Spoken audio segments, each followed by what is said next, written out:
Okay, we're live. Sweet. Welcome to the Pistons Talk Podcast live on YouTube.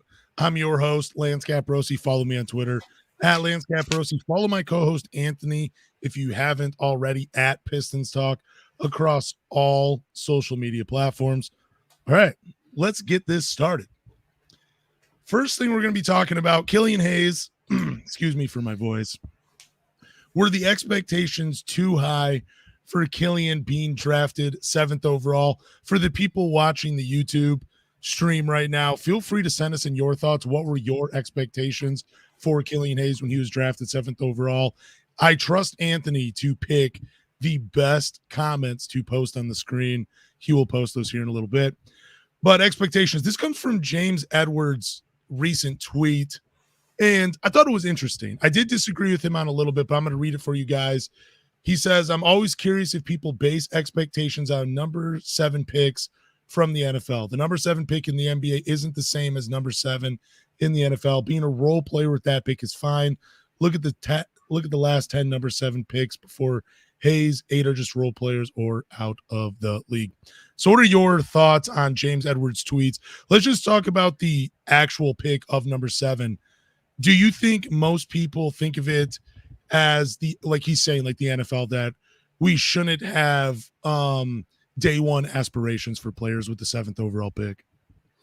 Yeah, just for context to his tweet, I mean, like he did talk about it on his podcast, and like a lot of the guys that he named had really short stints in the NBA or are no longer in the NBA, and Steph Curry is like obviously the anomaly at 7.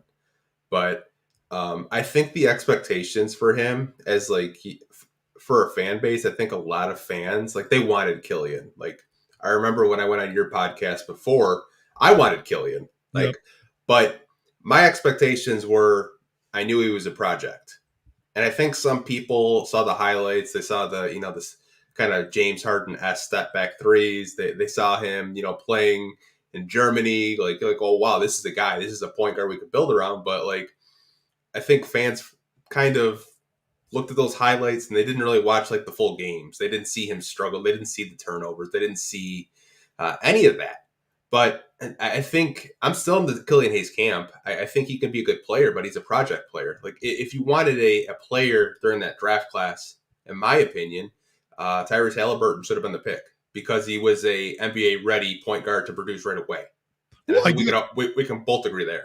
Yeah, no, definitely on that. But I guess what I'm asking is, with the 7th overall pick, should the expectations be, look, this guy's going to be a project no matter what?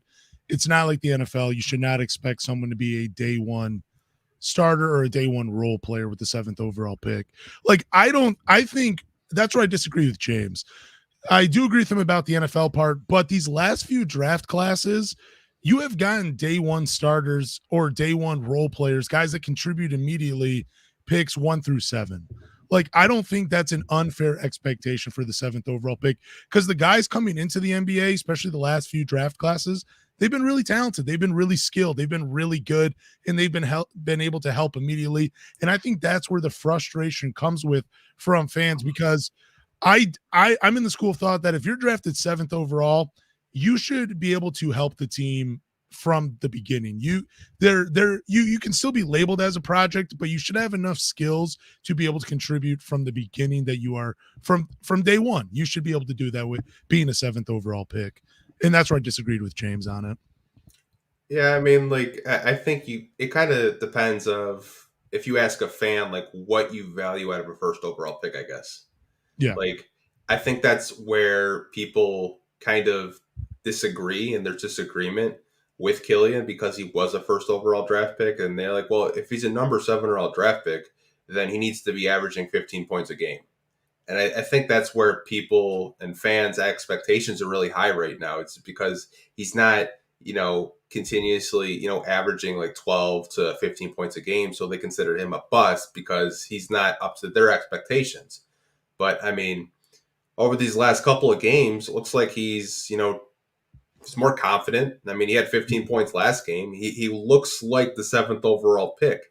And I think that's what fans are like kind of getting at. Like, that's what I expected when we drafted him. But they don't want to admit that he was a project player, and it's going to take him a little bit of time to, get up to maybe a Tyrese Halliburton level, or maybe a Cole Anthony level, or whatever it may be.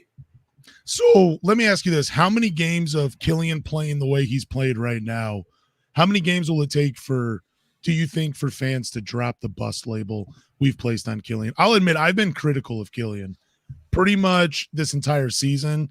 I've stopped tweeting things out, good or bad, about Killian. I did have one tweet where I was praising him because even though I have been critical, I hope he makes me eat my own words. I hope he makes me look stupid. It becomes a special player, or at least a solid contributor for the Pistons. But again, how many games do you think of Killian playing the way he's played right now will it take for fans to stop calling him a bust?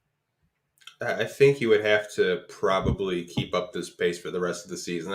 Honestly, Pistons Twitter can be a very positive place when they're winning, but a very negative place when you get blown out. So, I mean, I see the tweets, I read the tweets. Pistons Facebook, I don't advise. I really don't. It'll make you question your sanity at times. But I think if you, to your question, how long would it take? I think you'd have to do it for the rest of the season, because fans' expectations are so high for him because he was a first overall draft pick, and they just don't understand that, when you're a project player like he is, it's going to take a little bit more time for him to put everything together because he was so raw offensively coming out of the draft. Yeah, but even though he was raw and there was some, he definitely was a project player, but didn't you see enough skill from him from the highlights that you thought, okay, this guy's going to make an impact immediately? Because that's what I thought. Those were my expectations for Killian. I was high on Killian. I loved Killian Hayes. I loved Tyrese Halliburton. I loved Cole Anthony. Those were my three guards. I loved those guys coming out. I wanted Killian 7th overall. I liked Tyrese Halliburton, but I thought his shot was too funky, and I'm like, he might struggle. Killian, there's just a little bit more to his game to love. That's what I thought. My expectations were through the roof for Killian Hayes, by the way. But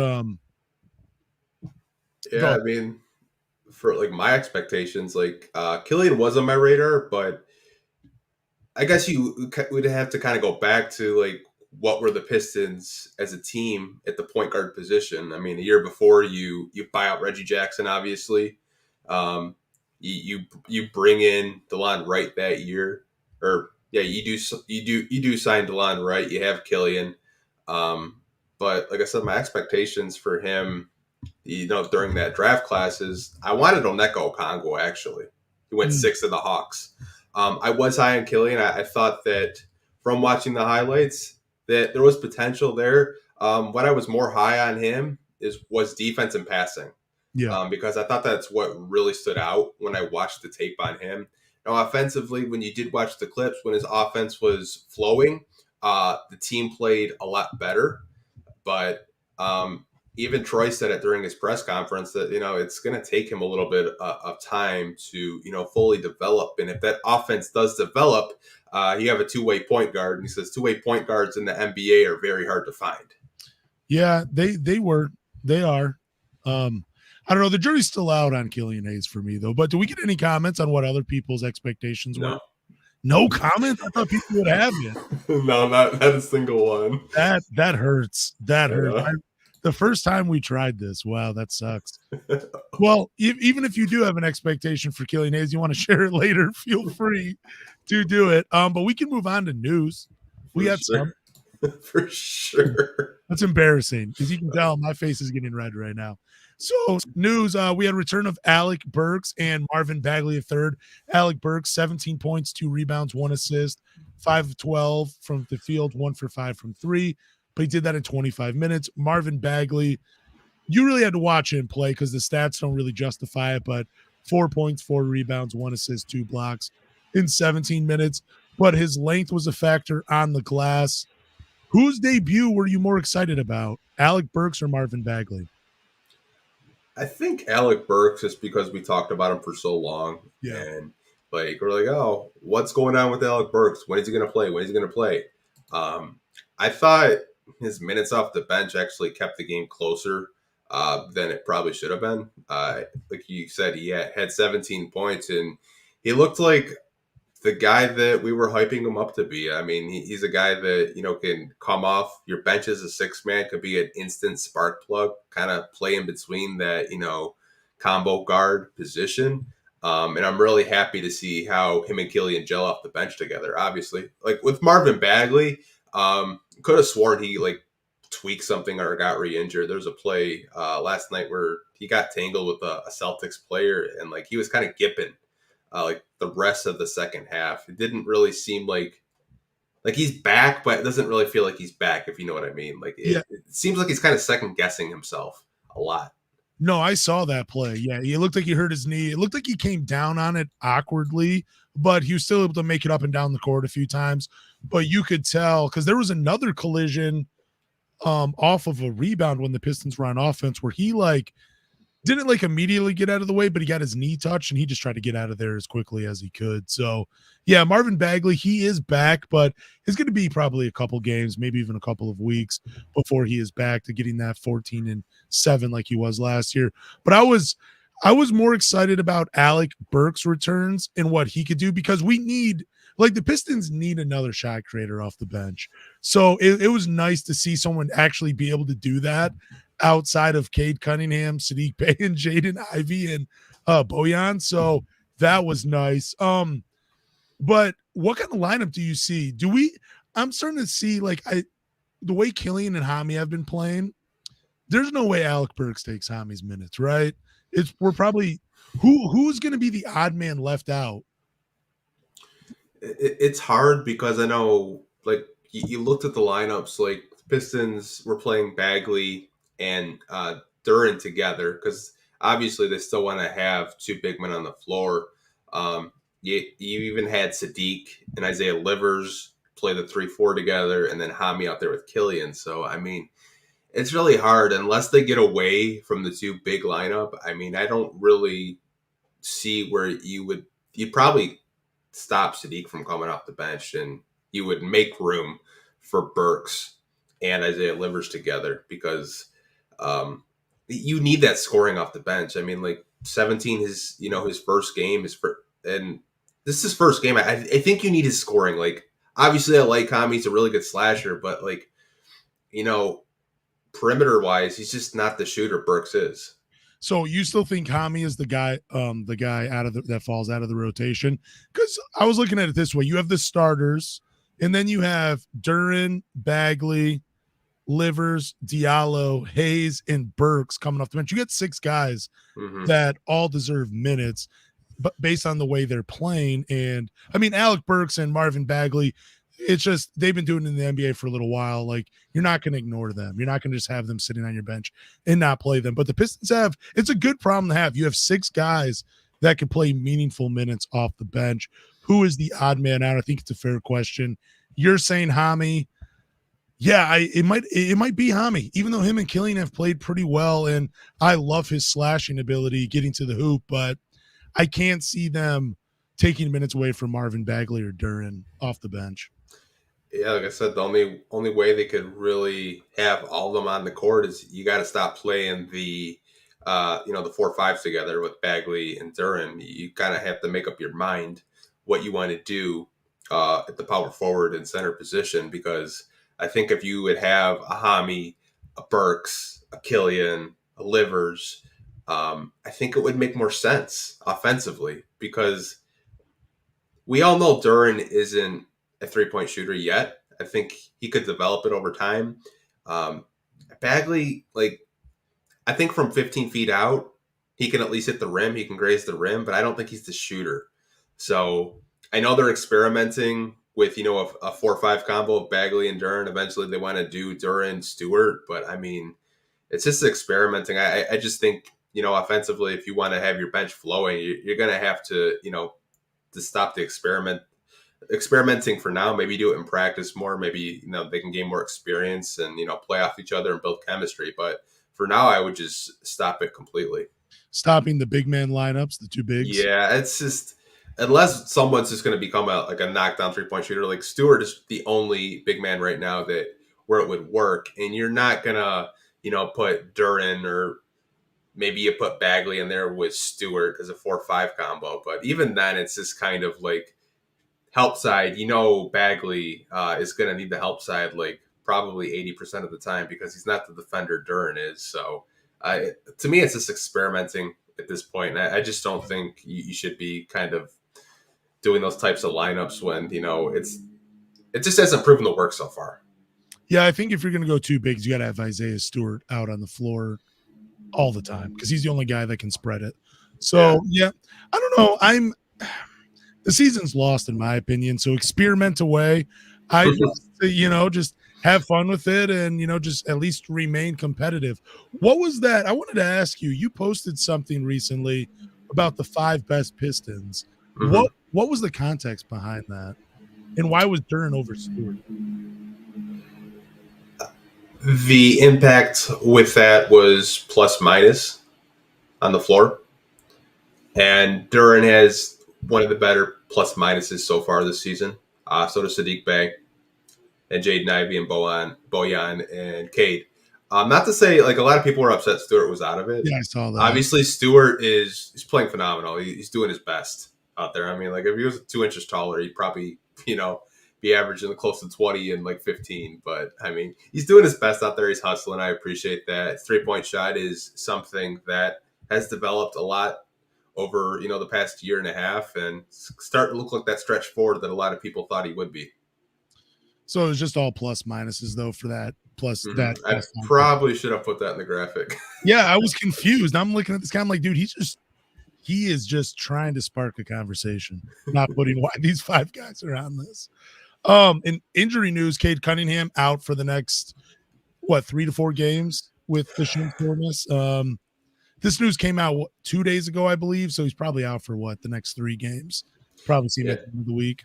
Yeah, I can pull up the injury report that I did receive from Pistons PR. I mean, it was really short. No real explanation. I could read it to people listening or watching. It said Pistons guard Cade Cunningham will miss tonight's game versus Boston and the next 3 games with left shin soreness. He will be reevaluated in 1 week, and his status will be updated at that time. So next 3 to 4 games, he will be out. It's going to be rough. I'll just say that. Next 3 to 4 games, you look at the games coming up, it's going to be rough without Cade Cunningham out there. Yeah, but haven't you loved the way Jaden Ivey has played, though? And just the short sample? For sure. I think that he's more in a natural role, being the point guard. Yeah.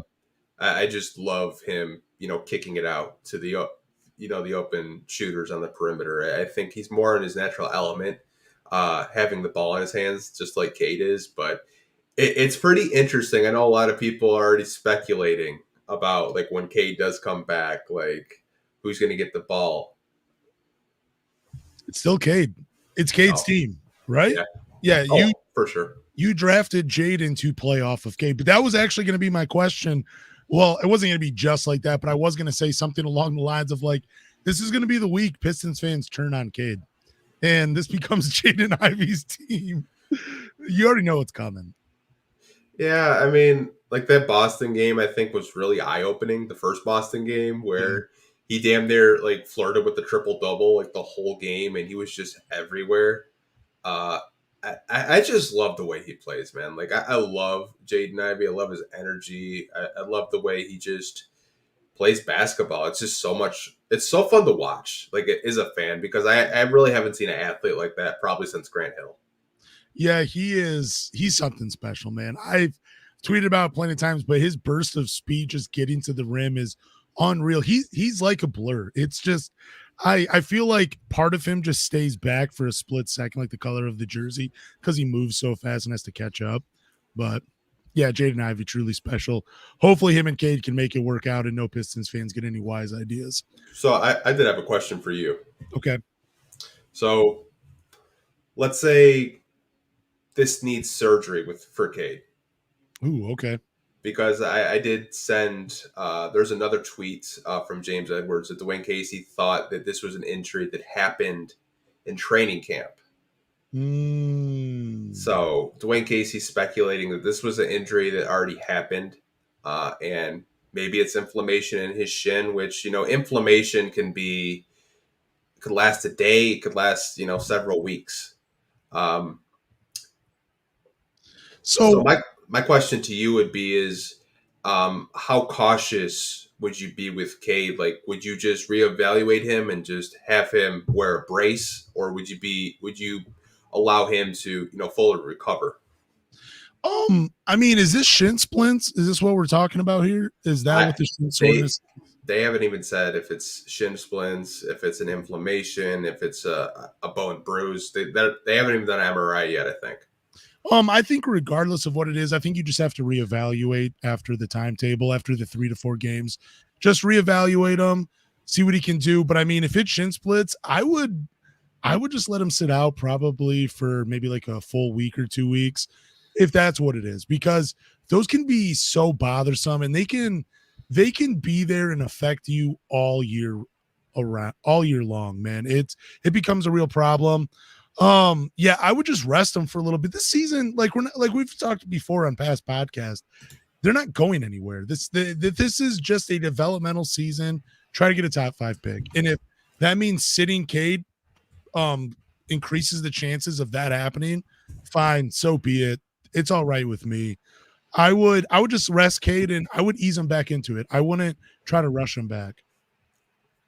Yeah, because I know some fans when they saw it, they're like, how sore is it? Like, can he play? Can he not? I was just like, I don't know. Like, the medical team hasn't really put out anything. Neither has Pistons PR. Like, I read you the statement. It's very bland. Like, we'll see how he is in a week. Like, they thought he'd be good to go for the Knicks game, and he wasn't. So, I think it's good to be precautious, and I think the medical team this Pistons medical team is a little bit more precautious with a lot of things. I mean, we saw how long they had Killian out with his hip. I mean, they were very careful when they did bring him back. But I hope he does have a speedy recovery. I am going to miss watching him play, but at the same time, I'm really excited to see Jaden Ivey and Killian Hayes play together too. Yeah, I mean, it's a nice thing when you lose someone like Cade, but you someone in Ivy that can just take over. Like that's a nice thing. That's it. We're being spoiled in Detroit. We really are. But I'm with you. I hope Cade has a speedy recovery, but I would just be cautious with him. Like I said, it's the season's over. They're not making playoffs. Well, I mean, yeah, we won't get into that. We'll move on. Speaking of Cade Cunningham, will he ever be as good as Shai Gillis Alexander? And this comes from NBA University. And I want to read, I believe it was a poll that he posted online. And I can't find the poll, but I do have it in here. So the poll, he just says, I wonder if Cade Cunningham will ever be as good as SGA. He says, whoever runs this account, I'll take SGA long term over Cade Cunningham. I don't see the poll results, but I don't know. It's SGA. He's having a phenomenal year. 31 points a game. I believe it's 5 or 6 assists, 5 or 6 rebounds, playing good defense. He is in Oklahoma City. They're not winning that much either, but I think Cade, even though SGA has the better scoring numbers, I think Cade Cunningham is already the better player. Let's not forget that Jake Fisher reported that the Oklahoma City had offered SGA in the 6th pick for Cade Cunningham last year. So even Oklahoma City thinks Cade Cunningham's better. Yeah, that, and he's from Oklahoma. I think they're trying to sell tickets. But to your question, you maybe do some research, which I always love doing that. Yeah. So I was looking at SGA's numbers in his second year. So 19 points, 6 assists, and 3 rebounds. Cade right now is at 20 points, 6 assists, and 6 rebounds. Because I didn't think it was fair to kind of pull like SGA's numbers when he's like, in his 6th year? Yeah.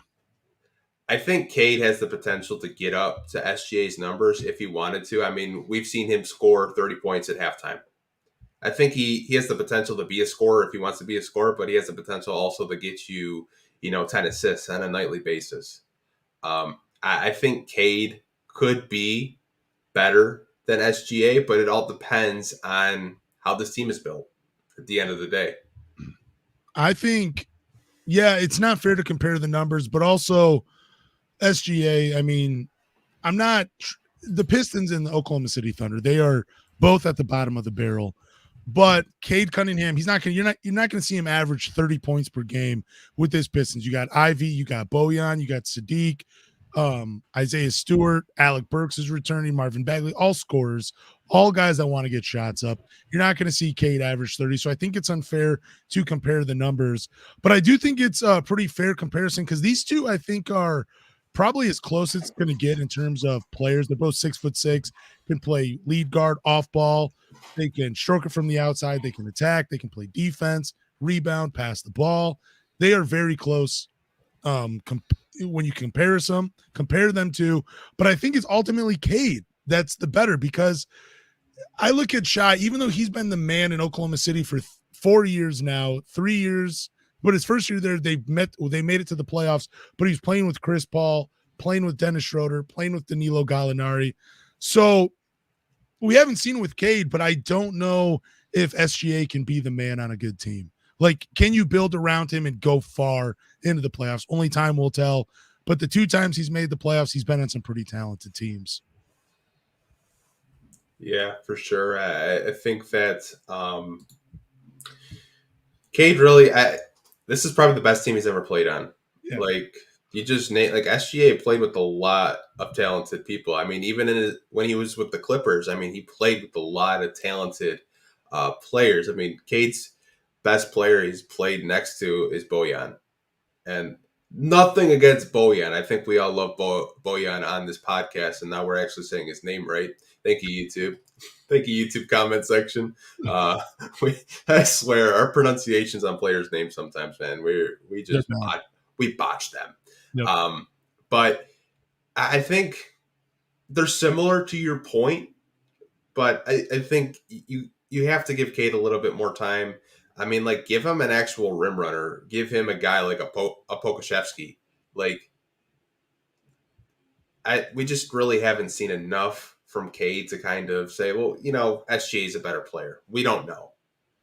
No, I don't. But no, I would take Cade though. Any day of the week, I would take Cade over SGA. And I'm not even trying to say anything negative about SGA. I like his game. I think he's a solid player. I just hate questions. Will he ever be good as SGA? They're already close. They're already close as players. Like, you could have seen it in that game. You know what I'm saying? There's a reason Oklahoma City was offering SGA in a trade for Cade Cunningham because they know that Cade Cunningham is better. I mean, Oklahoma City has a good one in SGA, but Cade Cunningham is a true franchise player, is a guy that is going to change the fortunes of the franchise. SGA, I feel like, would be better in a different role on a team. Like, if you were to say, hey, he's like the second guy, like he was when Chris Paul was there. He played behind. It was Chris Paul's team. I don't care what anybody says, and Chris Paul got him there. That's how you get the best version of SGA when he's playing off of somebody else. With Cade, the best version of him is with the ball in his hands, running the team. Oh, 100%. I mean, some people agree with you that they don't think SGA is a high dynamic player that you can win with, and I don't want to put that label on him because he's been on a rebuilding team in OKC where I feel like they could have switched the rebuild around really quick with all the draft picks that they have. But it just seems like every year they're just waiting for a trade to become available, or they're just, selling high on their players and getting draft capital. So, I mean, this is my question to you because I've seen this a lot on social media, mostly on Twitter.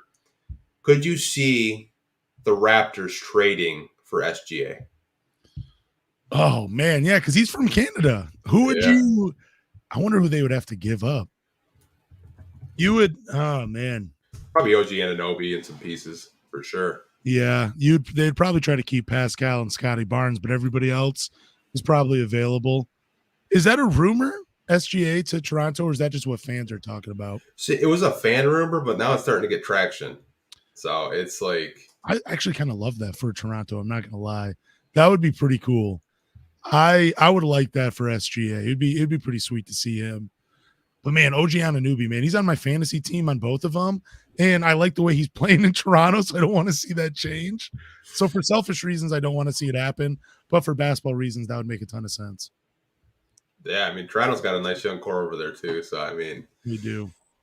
I love me some Gary Trent Jr.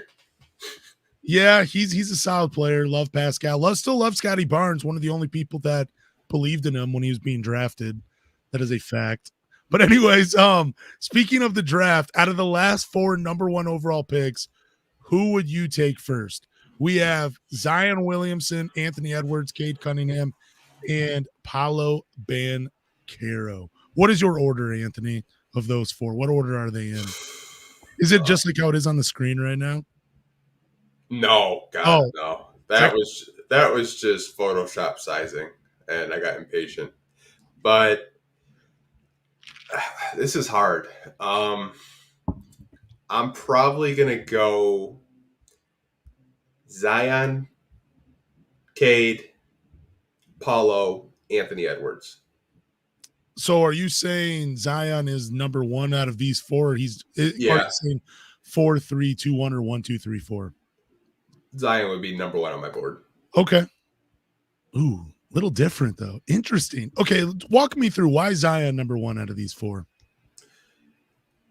I just think the way New Orleans is run right now, like a lot of things go through CJ McCollum and Brandon Ingram, deservedly so. But I think when Van Gundy was down in New Orleans, I mean, we saw Point Zion. He was averaging like 30 points a game, just, being the main focal point of the offense. And now, obviously, he's had health reasons. He's been, overweight. He's had injuries. But I still think he's just a force of just a human being. Like, seeing him explode shoes, like break backboards. Like he's just such a fascinating player to watch. And I think a lot of people, like, if you were to build a team around any of these 4, who would you build around? That's my question to you. I would go Cade. Like, I'm more intrigued with Paolo than I am Zion. Okay. Like I like Zion Williamson, but I just think he'll give me everything I want offensively and like be the man, but I just don't know if he can bring it defensively. And I want if I'm looking at these 4, I want the two-way player. And I feel like out of these 4, Cade is really the only two-way player out of the bunch as of right now. But I want to give you my order though. I'm going to go 4 to 1. Okay. My order is Anthony Edwards at 4.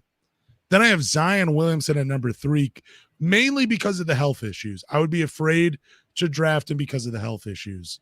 That's my biggest concern. I'm not denying the talent, but health is a real thing.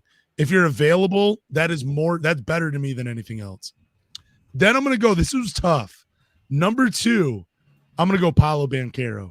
Even though he's averaging a smooth 23, 8, and 4. I want to say it's 4 assists per game. Maybe it's 3. But I mean, he looks every bit of it like the guy offensively. But again, my concerns are defensively. And Orlando has been waiting for a guy to take over and be like the main shot creator. He is playing without Cole Anthony. I do believe Cole Anthony might affect his numbers a little bit because Cole Anthony's a very good guard with the ball in his hands. So we'll see with Paolo. But I also think it's too early to say Paolo would be number 1 out of these 4. But I do like Paolo's game, so I would say he's number 2 and Cade's number 1 for me. Yeah, I think Anthony Edwards is kind of underrated, and just this whole topic and debate, because before the Rudy Gobert trade, I think more people would probably be more on the Anthony Edwards train, but like just the spacing in Minnesota right now is really hurting his game. Like, they invested so much in Rudy Gobert, and they're like an average basketball team right now. Yeah, you don't need a 7'4" guy like Rudy Gobert. You need a 7'4" Victor Wembanyama. The NBA is moving by him. No, I don't know if you remember, but at the beginning of this, when we first started doing this podcast, we had done a young players under 25 ranking, and I had actually put Anthony Edwards over Cade Cunningham. But because of the spacing and because of his struggles in Minnesota, I would take Cade, because Cade is one of those guys. The other reason for I would take him number 1 out of these 4. I believe out of these 4 guys, he can fit into almost any system. Oh, for sure. Yeah. I think out of these 4 players, I think Cade is more versatile because he can play 1 through 3.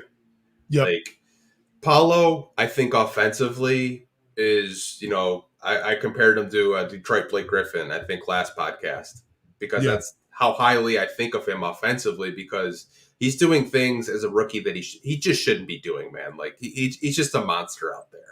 I think you can build around Paulo, but you're going to have to get more niche role players to kind of, feed off his strengths. Where Cade, you can, get 3-and-D players. You can get rim runners. You can get slashers, because Cade is just such a unique player where, I know his cousin got roasted for this. His cousin Ashton, he said that Cade reminds him of LeBron James a little bit.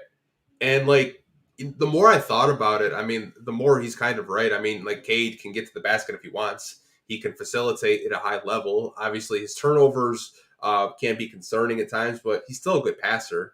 I think he's the most versatile player out of all four of these players that we did mention in this topic. And I think if you look back at like the Anthony Edwards draft, he's probably not going number 1 overall if you redo it, right? He probably goes number 2 behind LaMelo.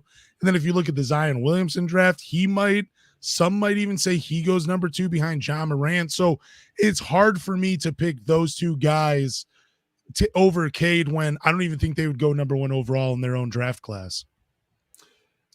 Yeah, I mean, you can make an argument with Ja Morant for sure with Zion. I think Anthony Edwards, I don't really know what Minnesota would do. I don't think they go LaMelo. Even LaMelo's kind of been, outside of his rookie year, he's kind of just been an average player, in my opinion. Like, yeah, he has flashy passes that, ESPN picks up. But, I mean, like, they're in the play-in every year and they get bounced out. Like, so far he hasn't really impacted winning at all. He's not really like a rookie, or not a rookie anymore, but he's not a player that, like, really you can build a contender around.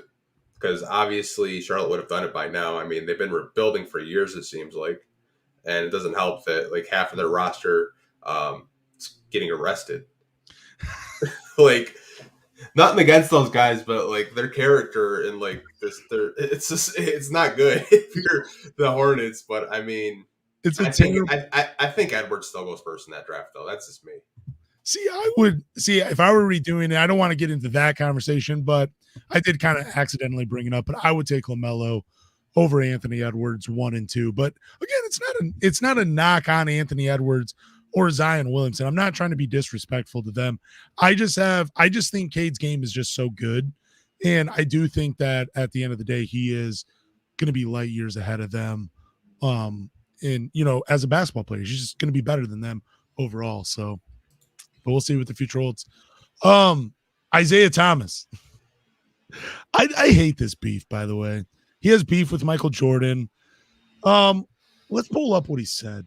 What do you think about this? I thought this was stupid from Isiah Thomas. So I don't even blame Isiah Thomas for this aggregation from the media, because I think this happens every year where we hear stuff about Michael Jordan and Isiah Thomas, but it's the media that's always asking them these same questions year after year after year. And then, it goes national and people pick it up and they're like, oh, get over it already. It's just like he's over it, but people keep bringing it up. It is every year this gets brought up, probably like 2 or 3 times a year, it seems like. For everybody that hasn't heard this, Isiah Thomas said Michael Jordan's an asshole, which is honestly hilarious because only Isiah Thomas would know. And he says he doesn't like the way he was portrayed in The Last Dance. Maybe it's just me, but I don't even remember how Isiah Thomas was portrayed in The Last Dance. I thought the Last Dance documentary was phenomenal. I loved it. I do not remember how Isiah Thomas was portrayed in The Last Dance documentary. So for a basketball fan who loves the game and mainly loves the Pistons, if I watch something like that and I don't remember, how he was portrayed in that documentary, how can it be that big of a deal? I mean, you would have to kind of like nitpick at it, go back and watch it. But to Isaiah's point, I mean, obviously a lot of stuff that was documented in The Last Dance isn't factual. And I think that's what Isiah Thomas's beef is with Jordan, is like, hey, he's not telling the whole truth of actually what happened. And I think that's why he's more upset over the whole thing. But But don't you feel like Isiah Thomas, he's not also telling you, look, I believe that Isiah Thomas tried to freeze Michael Jordan out of the All-Star game. You know what I'm saying? I would do the same thing. Like, dude, if you're the hot rookie coming in and you're trying to steal my light, dude, I'm not passing you the ball. I'm selfish that way. But Isiah Thomas, like, no, that's not how it happened. I don't feel like Isiah Thomas has been honest this entire time either. And I'm not even taking sides on this. I just think it's just crazy. Yeah, I mean, I'm just waiting for a 30 for 30 for them to actually like just make up like Magic Johnson and Isiah Thomas did a few years ago. I just think the way it was handled, like you said, the All-Star game freeze out, not having Isiah on the dream team. I think there's a lot of things that just you keep ripping up the Band-Aid and putting salt in the wound where he gets pissed off because you keep bringing it up. Like, it happened so many years ago, and the media just keeps aggregating it and pissing him off. Like, if something bad happened to me and I'm just trying to flush it out of my memory and someone keeps bringing it up, I'm going to get pissed off too. So to Isiah Thomas's point, I get it, but the media's got to stop doing this every year. I think the dream team thing is overblown. And the biggest mistake the dream team made was not having Dennis Rodman on that team. He was the only bad boy that should have been on that team. Well, maybe Joe Dumars because he was a pretty good outside shooter. I'm not trying to dismiss Isiah Thomas and his candidacy to be on the dream team, but they really didn't need a 6-foot point guard leading the show when you have Scottie Pippen, Michael Jordan, and all these other guys. You needed a guy that could play off of them. So I don't think having Isiah Thomas, I think having him off of the dream team isn't as deep as people make it out to be. I think they just simply looked at the roster and they're like, look, we know John Stockton's not better than Isiah Thomas, but he is better from the outside and we need someone to spread the floor. So that's why we have John Stockton over Isiah Thomas. I don't think it's as deep as people make it out to be with the whole dream team thing. And I'm sure I'm receiving a lot of hate for that. Well, you will, because, I mean, for being honest, Michael Jordan nixed him from being on the dream team. Like, he made sure Isiah Thomas was not on that dream team. They like banded together to keep him off of it. And I mean, I'd much rather have Isiah Thomas over John Stockton. Yeah, I think you would, but I'm just looking at it from when you're looking at the roster, and you just don't need so many alpha males on a team. And honestly, if Isiah Thomas rubbed everybody the wrong way where they were like, yeah, we don't want him on the team, that's more of on his character than anything else. But again, I don't know. I've always wanted to say that about that whole situation. You're crazy. Yeah, a little bit, but I don't know. I just think it's all overblown.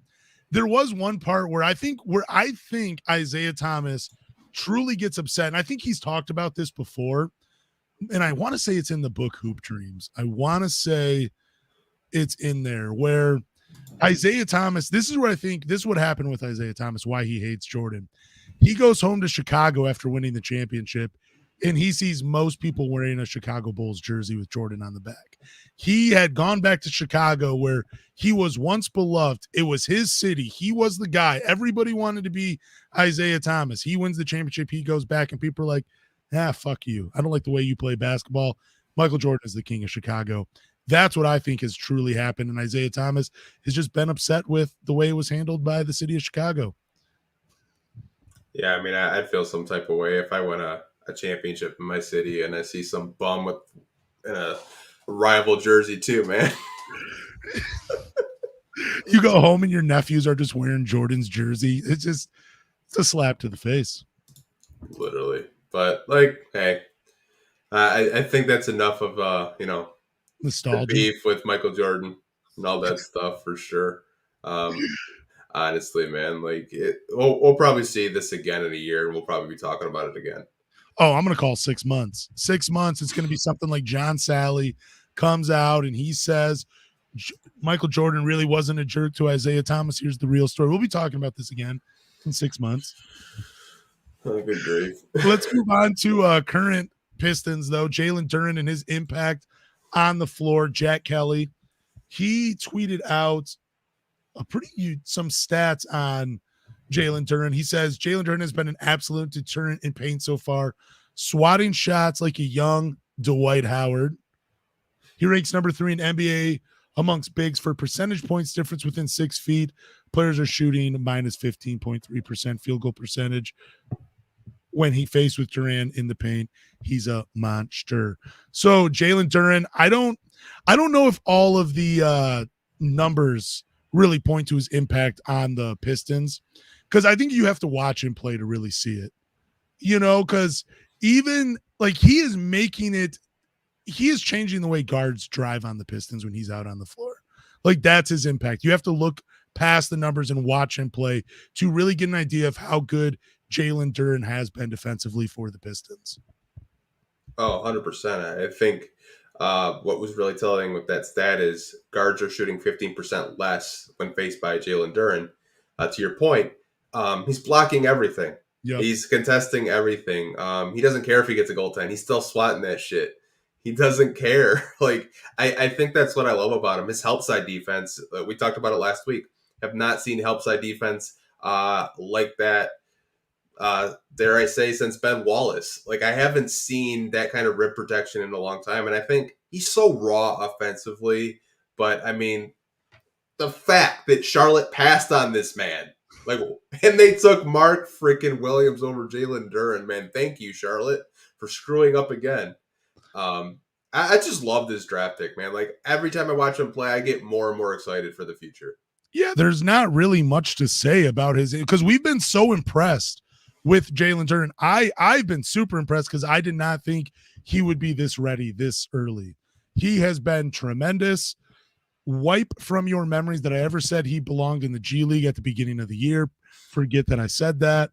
But yeah, his impact, like I said, you have to watch the games to really understand what this dude is doing for the Pistons. I mean, they do have one of the worst defenses in the NBA, but it's just fun to watch him just kind of stand up and then see that reaction on players' faces where they're like, damn, I should not have drove on this man. This guy's going to swat my shot and I'm going to be embarrassed for a little while, probably for the entire season. That's his type of impact Duren has for the Pistons. I love him, dude. I hell of a pick, steal of the draft. Love Jalen Duren, man. He's incredible, dude. Yeah, literally. Like, I think some people, when they look at Duren, I think they forget that he's only 18 years old. I think he'll be 19 maybe next week, if memory serves. But still, I mean, the fact that he's 250 pounds and 6'10", and he's got that frame already, like, you're talking about, this is the center of the future. And we all love Isaiah Stewart on this podcast. We do. But I think when you're looking at a guy like Duren, he's definitely going to be your center of the future. And when he develops, it's going to be scary because he's 250 at 18, 19 years old. Just imagine until he gets into his man body when he's like around 22 to 24, man. Like, he is going to be such a force on the defensive end that maybe we're going to see a, future defensive player of the year, because so far in his rookie year, he's already proving that he's a rim protector. He's a very good rim protector, and I couldn't be happier. Yeah, no, I like I said, there's nothing more I can say about Jalen Duren defensively. I'll just continue to repeat myself. We have young Dwight Howard in Detroit. That is how impressive Jalen Duren has been. It's unreal. So lucky to have him in Detroit. Let's talk about the Pistons and being the worst defensive team in the NBA. This also comes from James Edwards. These stats. Well, let's actually talk about this. He posted an article. It was pretty good, talking about why the Pistons are so bad and what they can work on. But before I get into some of this, what his points were in the article, what do you think the Pistons could do to become better defensively this season? Get more 3-and-D veteran wing players. I know I've mentioned it a couple times. Like, you need like Jay Crowder's on the team. Yep. In my personal opinion, guys that if you're gonna be a team that wants to switch everything, then you need personnel that knows how to switch.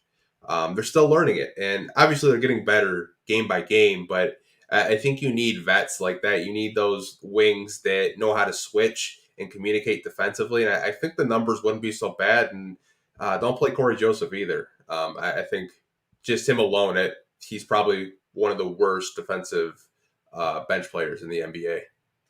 So one of the big ones was inexperience in communication. Which do you think is more important for the Pistons this year?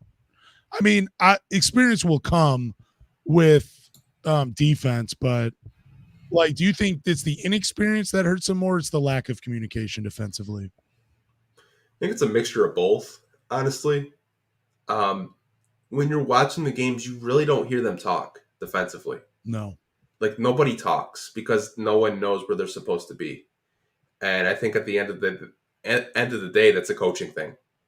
If you're going to say we're going to switch everything, then that needs to be your focal point in these practices. You need to just work on switches nonstop and have an anchor defensively that's going to communicate and knows where everyone needs to be defensively at all times. And I just don't think they have that right now. Yeah, I think I was against the switching on everything. You've heard me say that before on this podcast. I wanted to see them, if they're going to continue to switch, I want to see them adjust it a little bit. I want to, like, for example, if Corey Joseph's out there, I want to see Corey Joseph fighting through screens. I don't want to see Corey Joseph switch 2 through 5 and tell Corey Joseph, dude, you're going to have to fight. We can't have you switching and everything because it causes mismatches. That's what I want to see. I really do want to see more communication because there have been a few plays where I don't even know if the Pistons know what set they're supposed to be in. And you know what I'm talking about. You don't know whether they're in man-to-man or in zone. They're not talking. That needs to change. I want to see more effort from people defensively, especially when a shot goes up and it bounces off the rim. Too many times, the only guy hustling out there to get a rebound is Isaiah Stewart. Guys need to step up defensively and get a rebound and stop giving second chance points up. It's going to change the way for the defense, in the way they play. They've been in these games, but they just give up too many second chance points. The other thing I want to see is, and I know Dwayne Casey had talked about this, I want to see effort defensively when they're up in a game, not when they're down, not when they have to fight back. I don't want to see them turn up the defensive effort when they fight back in a game. Play good defense, play hard defense, play with effort, play with hustle, and play with some consistency, and things will change. These are all fixable problems for the Pistons. It's not all going to happen in one game, but I think it's all fixable. It's nice to see Marvin Bagley out there. He's going to help in the rebounding department because I felt like the lack of size was also hurting the defense. But yeah, I don't know. That's my rant on the defense. Yeah, I mean, I think it was the Boston game, the last game. There was a possession where Boston missed and they got 4 offensive rebounds in a possession, and the energy was just so low, and they're like watching the ball. They're like not even hustling for it. They're just watching Boston get second chance points and just shoot 3-pointers. Like, they're not even trying out there most nights. It's really hard to watch as a fan because I don't know if the players are disconnected from the coaching staff, but it's starting to look that way from afar, where they're just not locked in, or maybe they're just tuning out the messages that the coaches are telling them during the timeouts. I don't want to speculate or anything like that, but that's just what it looks like from afar. Yeah, it was the lack of effort. I want to say against the Knicks too. I felt like the Knicks had a lot of second chance points. And yeah, like we were talking, I've already said I think the season's over. I don't see them winning very many games. But if I'm going to continue watching the Pistons and they're going to be bad, I want to see some goddamn effort. I want to see them play hard night in and night out. I don't care if you lose, just play hard. Just play hard. Strike some fear in the rest of the NBA and say, hey, we're coming. We're going to be here in a few seasons and we're going to take over. That just strike some fear and play hard night in and night out. That's what I want to see from the Pistons, because it's been bad defensively. And it's been embarrassing defensively. Who was it? Jose Alvarado that said they were predictable? We don't want that guy saying that about the Pistons. Yeah, he said the switching was predictable because he knew where to attack. I think that was a preseason game too, when the switching was even worse than it is now. But when you have role players like that saying, like, yeah, I knew exactly where to go, I knew exactly how to attack this, they're switching, that's really alarming. And it's like, I get why they're trying to practice the switching, but like, you just don't have the personnel to do it right now. And that's why it's not working. Yeah, but I also just think it's well, what I liked a little bit recently these past couple games is that guys like Jaden Ivey and Sadiq Bey actually were fighting through screens. I think they're getting to the point where, and maybe Casey's doing this, maybe he's not, where he's saying instead of switch everything, I want you guys to recognize whether you can fight through the screen or you need to switch, like talk and communicate. I think, yeah, maybe they don't have like, I don't think you're always going to have the right personnel to run a defense anyway in the NBA. But if you have more than enough, you got to get guys to buy into what you're doing. Yeah. Maybe the Pistons just haven't really bought in the rest of this for, recently. Yeah, I mean, you look at all the championship teams. Like the Warriors are notorious for switching, but like I said, they have Draymond Green, where they can switch stuff. Yep. The Celtics have been switching for probably the last 5 to 6 years, but they have Jason Tatum and Jaylen Brown. Goes up Marcus Smart. Yeah, Marcus Smart too. They have the personnel to switch. Like you have Killian Hayes is probably your best defender on this team. Like you have defenders, but you just don't have the wings. In my opinion, the switch. Like I love Sadiq Bey, I love Isaiah Livers, I love Hami Diallo, but they're just not up to my standard of like how you would be effective to switch. I just don't think they're to that like defensive level where you can get away with it. Do you think the Pistons will be ranked the worst defense in the NBA by the end of the season? I think they'll be bottom 5 for sure. Yeah. Okay. All right. I'll agree with you on that. I think they're still going to be terrible. Let's look at the week ahead, though, for the games. So we have 4 this week. We have Raptors at Pistons. And then we got a little bit of a West Coast trip starting this week off. Pistons at Clippers, Pistons at Lakers, Pistons at Kings. Anthony, what game out of these 4 are you looking forward to the most? I'm looking forward to Dwayne Casey's Super Bowl, and that would be the Raptors on Monday. This seems like every time we play the Raptors, Casey goes deep in his bag and we win the game, and he kind of shoves it in his face. It's like I feel like this is the only team where like we actually have an advantage over right now. How many times do you think Dwayne Casey would win if he got to play the Raptors 82 games a year? What would their record be?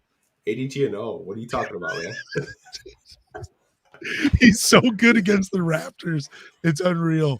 What's your matchup in that game that you're looking forward to the most? We don't have Cade in this one. I think Pascal Siakam is still hurt as well, too. Yeah, last time I looked, I think he was still injured.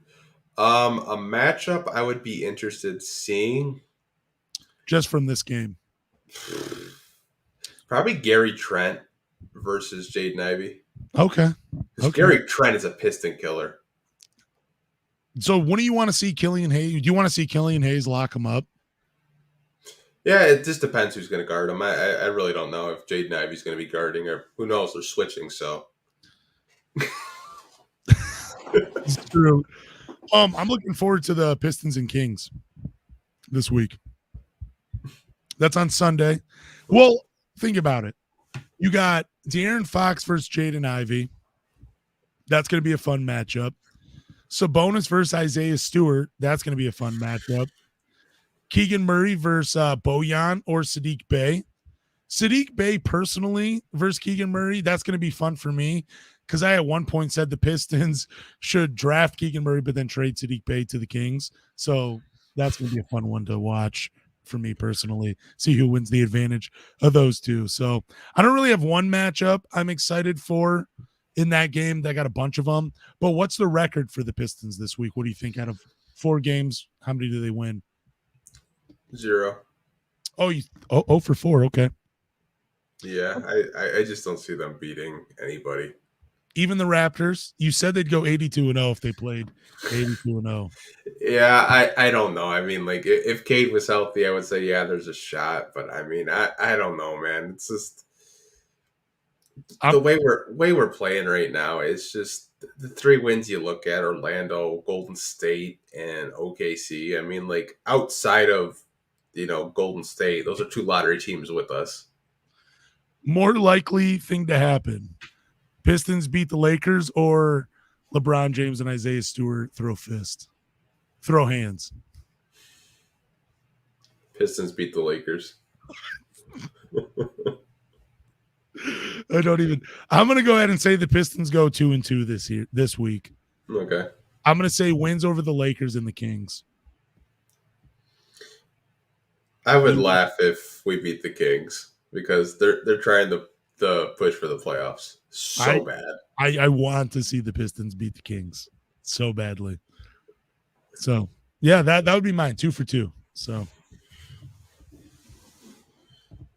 we have any questions, Q&A questions, or? Yeah, we have a couple. This comes from Wes Weaver.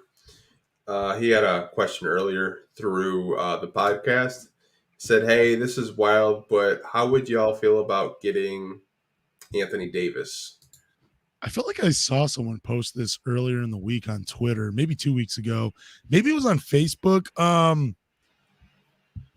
Dude, I love the idea of Anthony Davis. I think he's just too hurt, and I don't think he is the franchise player that he once was. I think he's damaged goods, basically. Yeah, I mean, when he's on and healthy, he's one of the best power forwards in the NBA. But he's just so injury prone, and I don't know if it's because he doesn't take care of his body or they're freak injuries. But I mean, I'd be cautious and stay away because look how much the Lakers had to give up to get Anthony Davis, and the Pelicans are about to get Victor because the Lakers suck so bad right now. I saw that report too. I'm just thinking, man, New Orleans, how many times are they going to get gift wrapped players and not? They are just as bad as Minnesota with franchise players. Unbelievable. Can you imagine that though? Zion and Victor with Brandon Ingram. Holy crap!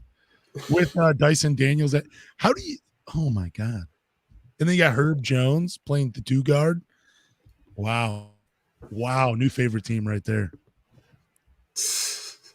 Man, like all that for that bubble championship. Hey, as long as they got one, that's what's important for the Lakers. They got one. LeBron was on a mission, and he did it. He won. Honestly, man, to me, I don't even think it's worth it. I don't think mortgaging your future for one championship is worth it. I think that's stupid. That's the LeBron effect, though, I guess. Yeah. Glad he hates Michigan. This is a question. Does Saddiq Bey come off as a guy who doesn't care about winning? This is from Ben Foe. Benjamin, hell of a question. I don't know how you did. I don't know. He's been a winner almost at every level, right? Like he won a national championship at college. He's probably won a state championship. I would say, I think it's more of a guy. Saddiq isn't a guy that doesn't care about winning. He's probably just trying to still figure out what he can do, get away with in the NBA. I think he cares about winning. Yeah, I would say he cares about winning. If he didn't care about winning, he wouldn't be in the gym as much as he is. I just think sometimes he comes off as a guy that doesn't care because he's so soft-spoken and he doesn't talk a lot.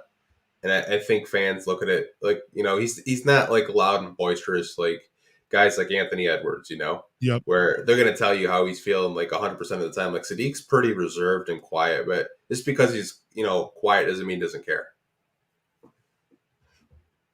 But that's just my take on it. We do have more questions. This is actually an interesting one. Where do you see this team in the next few years?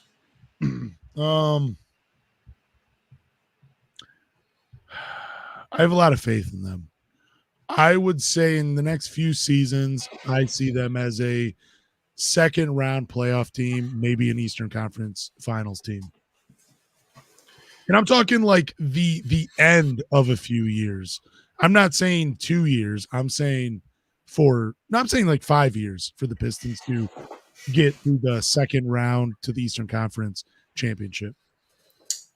So few years, few means 3. So, it's not the next 3 years, I would hope they're a playoff team.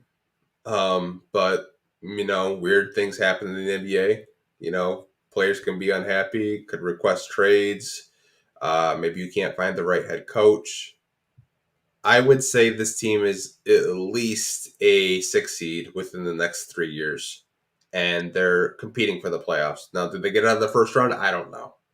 But you're going to have to find a new coach, obviously. You're going to have to find players that fit around Cade Cunningham and Jaden Ivey. It's really challenging. It's really challenging to find those players and to buy in, but you're going to have the cap space to do it over the next couple of years because a lot of these players are still on rookie deals. I mean, the most expensive players on your roster are Marvin Bagley and Bojan.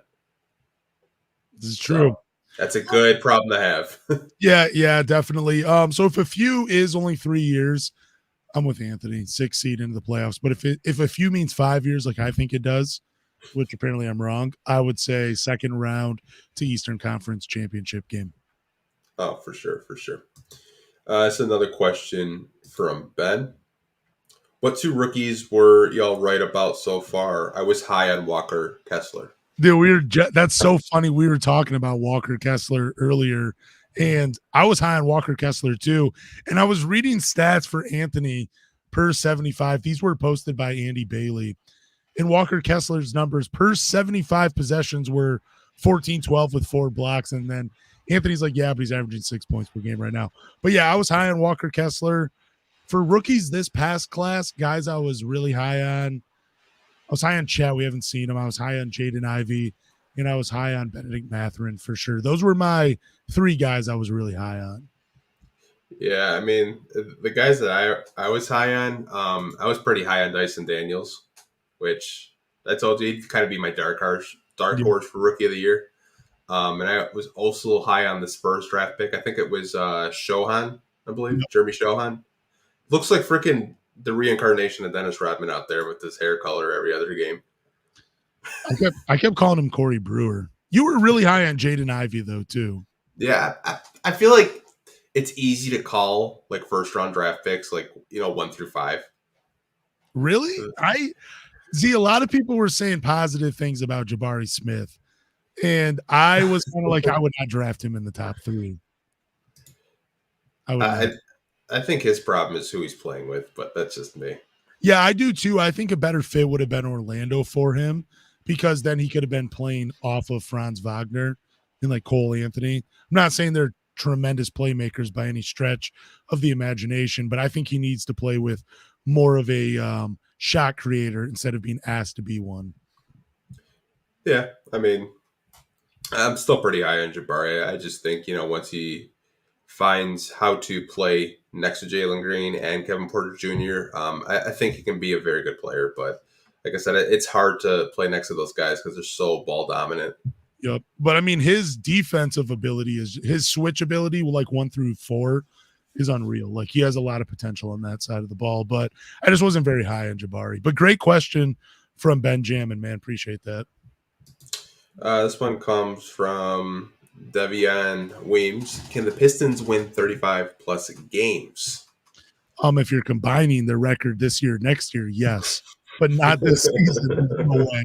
There's no way they win 35 games. Yeah, at the pace they're going, I think they would be around the same as what they were last year. And I think that was 22, 23 wins. So, yeah, it's you're 3-10 right now in 13 games. The schedule is going to get a little bit easier, but like I said, the only problem you're going to have right now is the rotations because they're going to be all out of whack with Alec Burks and Marvin Bagley. And you're going to have to figure out more floor spacing. I still think this team can win around 25 to 30 games. But like I said, you're going to have a lot of things go right and, play good basketball games at the end of the day. Yeah, my peak for this team was 28. I think 28 to 32 wins, but I was leaning more towards 28. Yeah, I think we'd be lucky to get 25 this year. For sure. This is another question from Devian, which I absolutely love. I'll let you go first because I want to see who you're going to say. Who is most likely? Who's the Who is the most likely Piston to be traded? Are we just talking anybody on this team?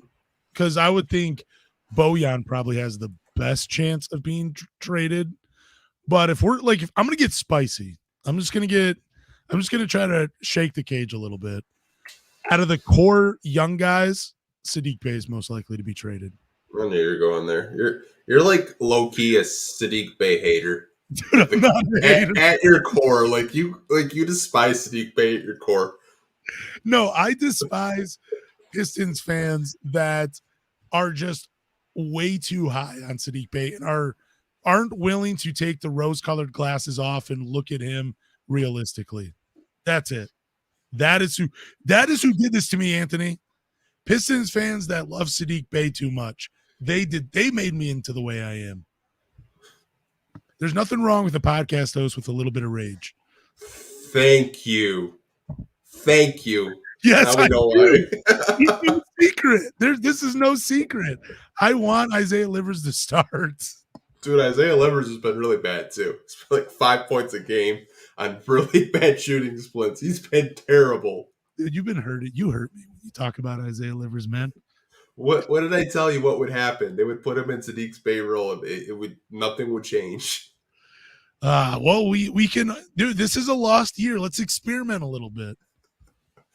Honestly, man, but back to his question, who is most likely to be traded? I'm going Hamid Diallo, actually. Okay. I think he's a player that is expendable on this team, and I think teams would be interested in him because Dwayne Casey said it during a pregame shoot-around that he believes that Diallo is the best cutter in the NBA. And I would agree with him, but I would hate to lose Diallo because he's the only player on this team that actually moves without the basketball. Outside of Bojan. I'm going to take my answer back and say I don't think Bojan gets traded because he did sign the extension, even though it is favorable. Maybe you're right. Maybe it is Hami. I wish it was Corey Joseph, but we both know he ain't going anywhere. No, he's not going anywhere. This dude's going to be he's going to be in the front office soon. Oh, shut your mouth. He's never going away.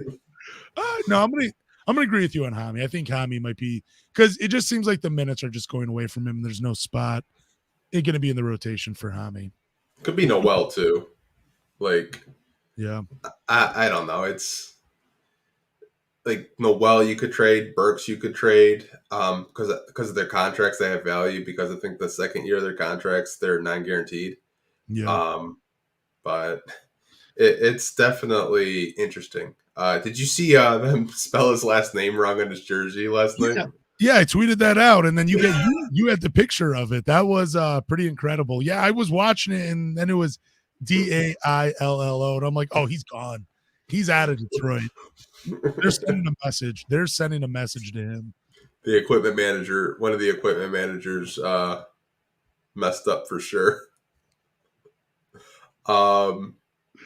Here's another question. It's more about winning. Can 33 wins put us in the play-in territory? Let's just check out the Eastern Conference standings. They're pretty bad. You can be a bad team and make the play-in right now.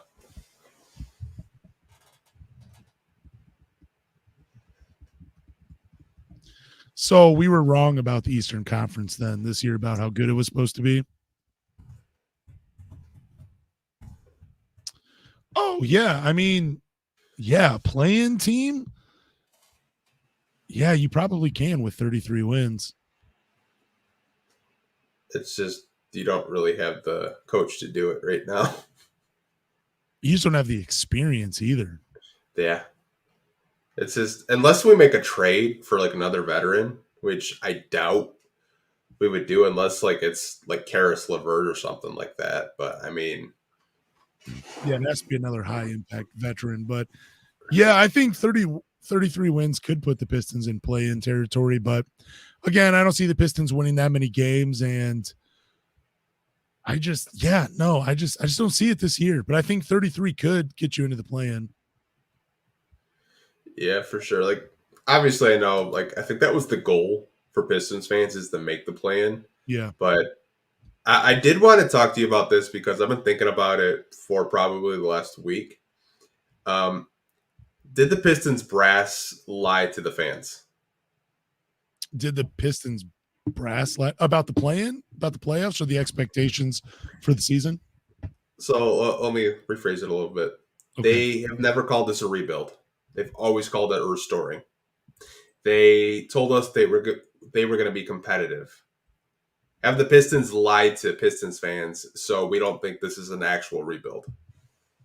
Yeah, I would say by every account it has been a rebuild. It hasn't been an extreme rebuild like some teams like Oklahoma City or, some teams that just, or like, the process Sixers or anything like that. It hasn't been that extreme, but yeah, it's definitely been a rebuild. Like, yeah, it's definitely been a rebuild. I think they were lying to us saying the whole restore thing. Cause I don't know what, if we were just trying to restore about, I don't even know what we were trying to restore. The glory days, we've been so far removed from them. It's definitely a rebuild. Yeah, I mean, you can go back even before Troy Weaver was here. I mean, they started rebuilding when Ed Stefanski wore like every damn hat. It seemed like he was a GM, he was a janitor, he was doing everything.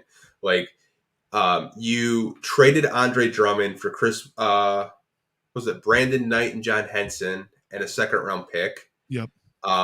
You buy out Reggie Jackson. You don't even see what the market is for him. So you started a rebuild. You hired Troy Weaver. He trades Luke Kennard for Sadiq Bey.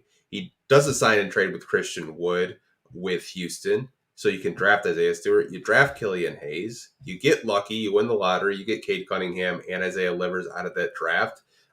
Then you draft Jaden Ivey, Jalen Duren, Presida, who's a draft and stash, Cooper Visa, who's a draft and stash. This has been a rebuild. And like the fact that they're like, oh, this is restoring. They're like, they even have restore t-shirts that you can buy on the Piston shop. Like they're so allergic to the word rebuild that I think if they were more if they just said, hey, this is a rebuild, it's going to take time, fans' expectations wouldn't be so high because I see every day fans like, we need to fire Casey. We need to push for the playoffs. Like fans are just so sick of it. Yep. Like if you were more honest and upfront with this fan base, I don't think they would be as angry, but that's just me.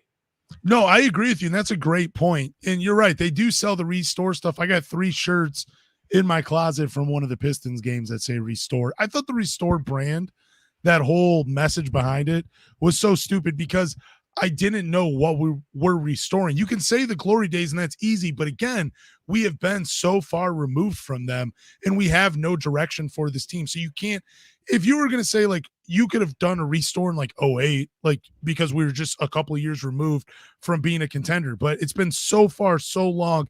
Just be honest with us and tell us that it was a rebuild and we would be off the backs of some Pistons. Well, maybe some of us would be, but yeah, I don't think there would be so much anger in Pistons circles, whether it's on Twitter, Facebook, Reddit, or any other social media platform, if they had just been honest. That's a great point. Yeah, I mean, like Casey said, we're going to be competitive.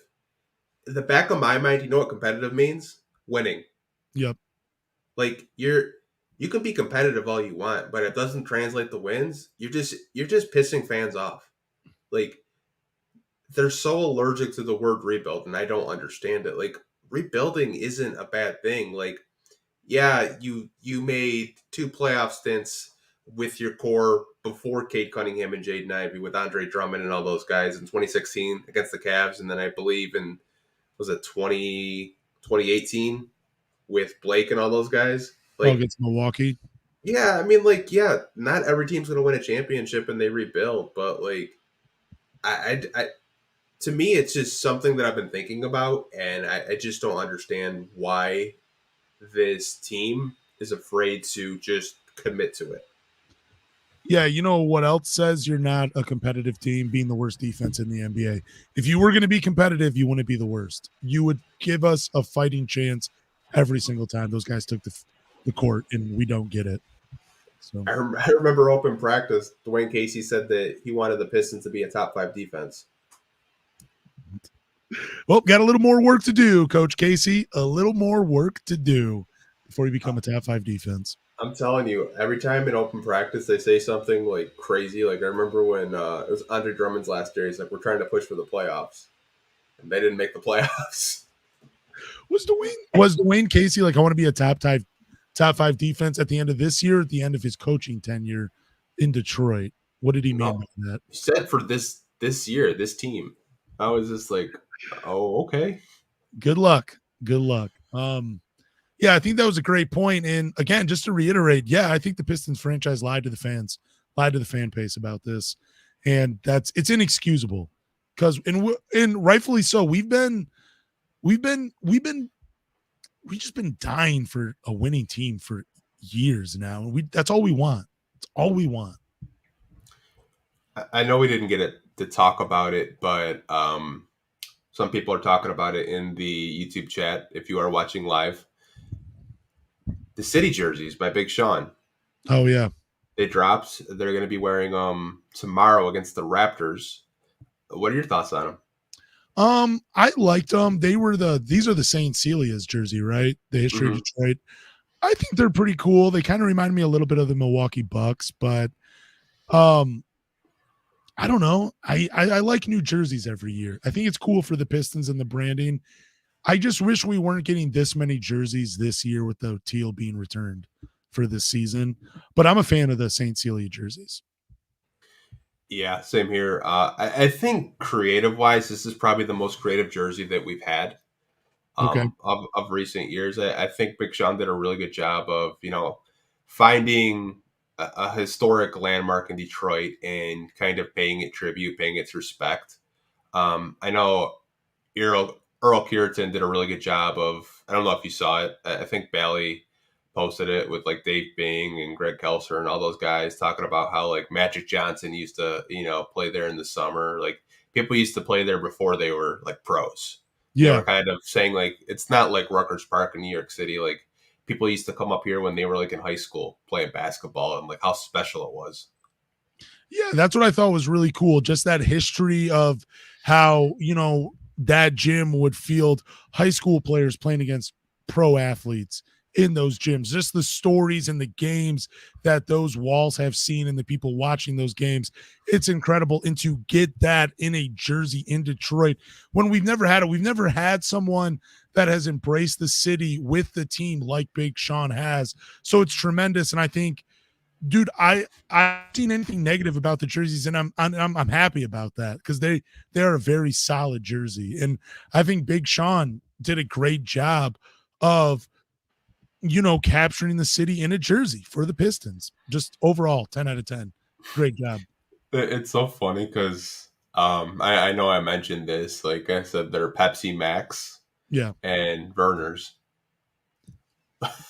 Like that is it's so funny because like if you look at the Saint Cecilia, like even the cursive is like identical to like the Verner's cursive like on the can. Like it's so funny. I did actually see that one comparison between the two, and I got a little chuckle out of that. That was pretty funny. But yeah, again, still solid jersey though from Big Sean. I've heard Pepsi Max. I've heard Blue Lives Matter. Pistons fans are so funny, man. Like you just scroll on Pistons Twitter and people are just trolling. Like it's so funny. Are we getting any more jerseys this year? No, I think we had 5, including what we're wearing now. So you have the home whites, the road blues, the teals. That counted. The teal counted. Well, I know the teal counted, but the whites and the blues counted as new jerseys? Well, no, like we got 3 new jerseys, but in total there's 5. That's what I was saying. I thought there was going to be 5 new jerseys. Oh, I wish. Yeah, that's what I thought we were getting. Like, oh, okay. Cool. Well, we got 3 new ones. That's cool. So you got Verner's, Pepsi Max, and teal. Yeah, we got solid jerseys this year. Past 2 years, we've had some pretty good jerseys. Like the red ones last year were pretty good too. Yeah, those are my favorite ones. I completely forgot to acknowledge that. Those city jerseys or remix jerseys, those have been my favorite. I think those should be the jerseys the Pistons wear every night, home or away. Don't care. I'll never get tired of those jerseys. Let's see. Well, the jerseys got a new logo on the pants. Yeah, I think the St. Cecilia ones are like 313, I believe. Yeah, but the Pistons home and away jerseys, they got rid of the DP, didn't they? And they put something else on there. I don't know. I don't have a eye for detail like that. I'd really have to look next time I watch. Okay. I, Do we have any more questions? no, I think that was it. I think that's the most questions we've had in a minute, honestly. It is a fun podcast from, doing this with you and then everybody that took advantage of Pop throwing in questions. Wish someone would have given us their Killian Hayes expectations, but Yeah, where the fuck were you guys? whatever, guys. Whatever. Yeah, first segment, we're wondering what expectations should be for Killian Hayes, and you guys were watching, but no one had the balls to type. Oh. I see you guys. Whoa, dude, that's funny. Okay, we'll do one more question since I know he did come in a little bit later. Petty Mac asked, "What if we walk away with a high draft pick and Amani Bates?" Dude, I'm not high on Amani Bates. He's just, I don't like his footwork. He's too stiff of an athlete. I don't know. Good basketball. I'm not a fan of Amani Bates. I'm not high on him. Like I said, I think he's too stiff as a player. He's not very flexible, not very, he's so one-dimensional too as a player. I'm just not a fan of Amani Bates. It's funny because he's exactly what the Pistons need right now. What is that? He's a scorer. Yeah, but I mean, I know he shot 73% against Michigan, but I don't know, dude. I've never been in love with Amani Bates' game. Thought he was a little overrated. Yeah, I mean, he was a top recruit. The last time I looked, a lot of the mocks have him in the second round. Yeah, there's no way he's a lottery. Well, he was saying a high draft pick and Amani Bates. Yeah, I mean, if you come away with, let's say, I don't know, you get another top five. Maybe it's one of the Thompson brothers and Amani Bates. Then yeah, that's a good ass draft. That's a phenomenal draft. Wouldn't that be funny if you had Cade, Amani Bates, and Victor all on one team? I just don't. I'm not buying the Amani Bates hype. I think he's closer to Austin Day than he is Kevin Durant. Ouch. Damn, man. I don't know. I'm still pretty high on him. It was like what his that wasn't. I know he played at Memphis, but he really didn't get that much playing time, at all. He got a little bit, but they just had him on the bench. I feel like it with EMU, he's going to get a lot of touches, and he's probably going to grow a lot this season. Yeah, because they were trying to play him as a point guard at Memphis. He's not a point guard. He's better off the ball, but I don't know. I'm just not in love with Amani Bates. Maybe my mind will change as the season goes on, but as of right now, no, I'm not I would love for the Pistons to stay away from Amani Bates. I mean, if he's there in the second round, I mean, I would take him. That's just me, though. But knowing the Pistons, they'll probably draft some international player I've never heard of in that use. There's this article that they were trying to they were comparing him to the NBA, someone in the NBA after his 30-point explosion against Michigan. Because I want to find the player's name, but they're not posting what the player that they compared him to. Who, Amani Bates? Yeah. Well, I mean, you go on Twitter, he's the next Kevin Durant. Yeah, but he's not.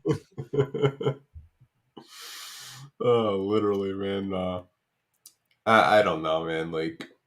I think he's a good player. I'm not here to say that he's trash or Austin Day. I don't think he's that bad, but I think he'll be a good role player to start off his career. Hey, Austin Day won a championship and with the Spurs, and I'm pretty sure over in Italy. So he's been solid. Okay, Gigi Chitomi won a championship over in Italy. I mean, we can do this all day. Former Pistons won a EuroLeague championship. I love the Luigi Daytoma. Don't ever say anything negative about him. Have you ever seen that video of him getting his hair cut off after they won the championship? No, I got to see that. Oh, my God. They cut his man bun off. Was he mad about it? No, but you could tell it was pretty raw. Oh my God. I don't know who the comparison is. This is really irritating me. Yeah, I don't know. I don't know. Here's another question. What's going on with Utah? They changed from a projected 25 wins to 47. What happened is they started winning games. That's why their projection went up. When And you're first seed in the West, yeah, that's when it does go up. And apparently, I pissed a lot of Utah fans off because I asked if the Pistons should trade for Lauri Markkanen, and it upset a lot of the 5 Utah fans out there. So I do apologize.